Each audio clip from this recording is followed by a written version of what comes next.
പാലക്കാട്ടേക്ക് പോയാൽ പാലക്കാട് ചിറ്റൂർ തത്തമംഗലം നഗരസഭയിൽ വാശിയേറിയ പോരാട്ടമാണ് ഇത്തവണ നടന്നത്. അതെ, സുമേഷ് അച്യുതനെ ചെയർമാനാക്കണമെന്നാണ് കോൺഗ്രസിൽ നിലവിലുള്ള ധാരണ. തർക്കങ്ങളില്ലാതെ ചിറ്റൂർ നഗരസഭയിലെ ചെയർമാൻ തെരഞ്ഞെടുപ്പ് നടത്താൻ കോൺഗ്രസിനാകും. സാജിദ് അജ്മൽ ചേരുന്നു. ചിറ്റൂർ തത്തമംഗലം നഗരസഭ UDF വലിയ ഭൂരിപക്ഷത്തോടുകൂടി തിരിച്ചു പിടിച്ചിരിക്കുകയാണ്. അതിന് നേതൃത്വം നൽകിയ സുമേഷ് അച്യുതനാണ് എന്നോടൊപ്പം ഉള്ളത്. അപ്പോൾ ചിറ്റൂര് ഒരു അഭിമാന പോരാട്ടമായിരുന്നു അല്ലേ? തീർച്ചയായിട്ടും UDFൻ്റെ കയ്യിലുണ്ടായിരുന്നത് കഴിഞ്ഞ തവണ നഷ്ടപ്പെട്ടതാണ്. അതൊരു അഭിമാന പോരാട്ടം തന്നെയാണ്. ചിറ്റൂരിലെ ജനതയുടെ അഭിമാന പോരാട്ടമായിരുന്നു. ചിറ്റൂർ ജനത കൂടെ നിന്ന് തിരിച്ചു പിടിക്കുകയും ചെയ്തു.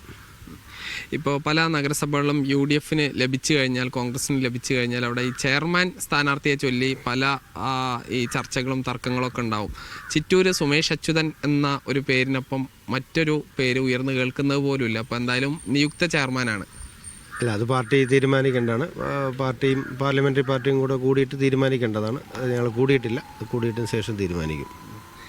ഇപ്പോൾ ഇവിടെ ചെയർമാനായി വന്നു കഴിഞ്ഞാൽ ഈ ചിറ്റൂർ നഗരത്തിൽ എന്ത് മാറ്റം കൊണ്ടുവരണം എന്നാണ് പ്രധാനമായിട്ട് ആഗ്രഹിക്കുന്നത്? ഞങ്ങൾ കൃത്യമായിട്ടുള്ള ഒരു പ്രകടന പത്രിക, ആ പ്രകടന പത്രിക ഞങ്ങൾ ജനങ്ങളുടെ അഭിപ്രായം, ഞങ്ങൾ ഒരു ഫോം കൊടുത്ത് അവരുടെ അഭിപ്രായങ്ങൾ സ്വരൂപിച്ച് ഉണ്ടാക്കിയൊരു പ്രകടന പത്രികയാണ്. അതിൽ വളരെ ക്രിയാത്മകമായി ജനങ്ങൾക്ക് ആവശ്യമുള്ള നിരവധി വിഷയങ്ങൾ അതിൽ പറഞ്ഞിട്ടുണ്ട്. ആ പ്രകടന പത്രിക അത് നടപ്പിലാക്കുക എന്നുള്ളതാണ് ഞങ്ങളുടെ പ്രധാന ഉദ്ദേശം. ജനങ്ങൾക്ക് നിരവധി കാര്യങ്ങൾ, ജനങ്ങളുടെ അഭിപ്രായങ്ങളും ഞങ്ങൾ UDF നേതൃത്വം ഇരുന്ന് എടുത്ത പല വിഷയങ്ങളുണ്ട്. അതിൽ മുഴുവൻ കാര്യങ്ങളും അടുത്ത 5 വർഷം കൊണ്ട് നടപ്പിലാക്കാമെന്നാണ്. നിരവധി വിഷയങ്ങൾ അതിലുണ്ട്.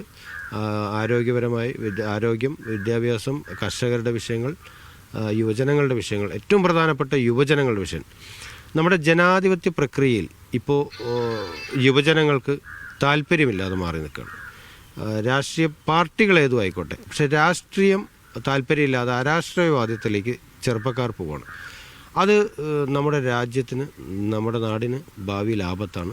യുവജനങ്ങളെ ഈ ജനാധിപത്യ പ്രക്രിയയിലെല്ലാം പങ്കെടുപ്പിക്കുക എന്നുള്ളതായിരിക്കും നമ്മുടെ പ്രധാന ഉദ്ദേശം. ഇപ്പോൾ ഈ താങ്കളുടെ പിതാവ് K. അച്യുതനും പിതാവിൻ്റെ സഹോദരനൊക്കെ നഗരസഭ ഭരിച്ചിട്ടുണ്ട്. അപ്പോൾ അതിൻ്റെ ഒരു കൃത്യമായ കാഴ്ചപ്പാട് താങ്കൾക്ക് കൂടി ഉണ്ടല്ലോ അല്ലേ? കാലഘട്ടത്തിൻ്റെ വ്യത്യാസമുണ്ട്. അച്ഛൻ ചെയർമാനായിരുന്നു, ചെറിയച്ഛൻ ചെയർമാനായിരുന്നു. കാലഘട്ടത്തിൻ്റെ വ്യത്യാസത്തിൽ യുവജനങ്ങളെ പങ്കെടുപ്പിച്ചുകൊണ്ട് ജനങ്ങളുടെയും യുവജനങ്ങളുടെയൊക്കെ അഭിപ്രായങ്ങൾ സ്വരൂപിച്ചുകൊണ്ടുള്ള ഒരു പ്രവർത്തനം ഇനിയുള്ള തലമുറയിൽ ആവശ്യമാണ്. അപ്പോൾ അത് ആ രീതിയിൽ മാറ്റങ്ങൾ പഴയ അപ്പോൾ ചിറ്റൂർ തിരിച്ചുപിടിച്ചത് സുമേഷ് അച്യുതന്റെ നേതൃത്വത്തിലാണ്. അതുകൊണ്ട് അവിടെ തർക്കങ്ങളില്ലാതെ സുമേഷ് അച്യുതൻ തന്നെ ചെയർമാനാകാൻ സാധ്യത.